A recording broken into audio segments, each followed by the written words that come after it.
1886 সালে আমেরিকার শিকাগো শহরের হে মার্কেটে প্রথম এই শ্রমিকদের 8 ঘন্টা শ্রম, 8 ঘন্টা বিশ্রাম এবং 8 ঘন্টা বিনোদনের দাবিতে এই দাবিটা শুরু হয়। এবং এমন একটা সময় ছিল যে সময় শ্রমিকদের ছিল দাস এবং গোলাম।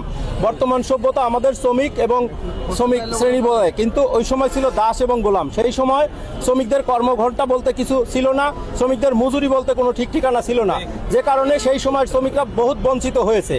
পরে এই শ্রমিকেরা 1886 সালের আমেরিকার শিকাগো শহরের হে মার্কেটে প্রথম আন্দোলন করেন এবং সেই আন্দোলনে ব্যাপক শ্রমিক আত্মত্যাগ করেন এবং অনেক শ্রমিক জেল জুলুম খাটেন।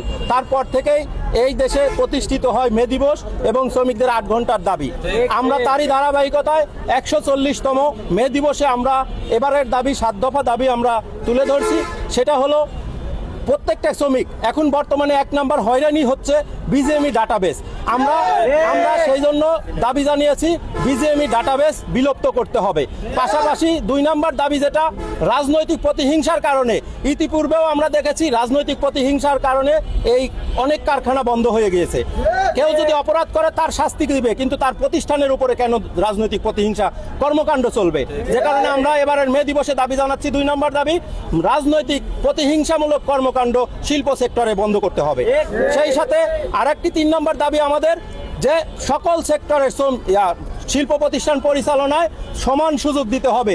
মুখ দেখে কে কোন দলের সেটা দেখে তাদেরকে সুযোগ সুবিধা দেওয়া হয় সেটা বন্ধ করতে হবে। কারণ সুযোগ সুবিধা বঞ্চিত হলে আমার শ্রমিকরা ছাপারার হয়।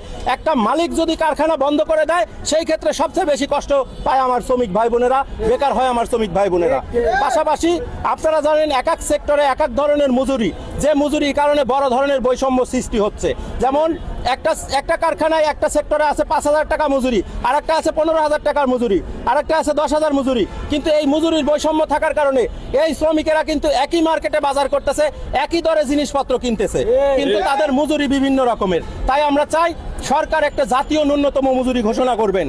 পাশাপাশি গার্মেন্টস শিল্প অঞ্চল যেগুলো রয়েছে আমাদের শ্রমিকদের চিকিৎসার জন্য হাসপাতাল নির্মাণের আমরা দাবি জানাচ্ছি। পাশাপাশি আমাদের শ্রমিকদের যে মজুরি, এই মজুরি দিয়ে তাদের সংসার চলে না। বহির্বিশ্বে কারখানায় যে কাজ চলে তাদের বায়ারের রেটও বৃদ্ধি হচ্ছে না। যে কারণে আমরা চাই সরকারের কাছে দাবি জানাবো আমাদের গার্মেন্টস শ্রমিকদের জন্য রেশনিং ব্যবস্থা চালু করতে হবে। এবং সেই সাথে আমরা আরেকটি দাবি, যেটা সর্বশেষ দাবি রয়েছে, সেটা হলো আমাদের শ্রমজীবী সহ সাধারণ মানুষ রাস্তাঘাটে নিরাপদে চলাচল করতে পারছে না। ধর্ষণ, ছিনতাই, চুরি এবং ডাকাতির মতো ঘটনাগুলো ঘটতেছে। তো কাজেই আমরা আইন শৃঙ্খলার উন্নতি চাই এবং নিরাপদ চলাচলের ব্যবস্থা সুনিশ্চিত চাই নতুন সরকারের কাছে।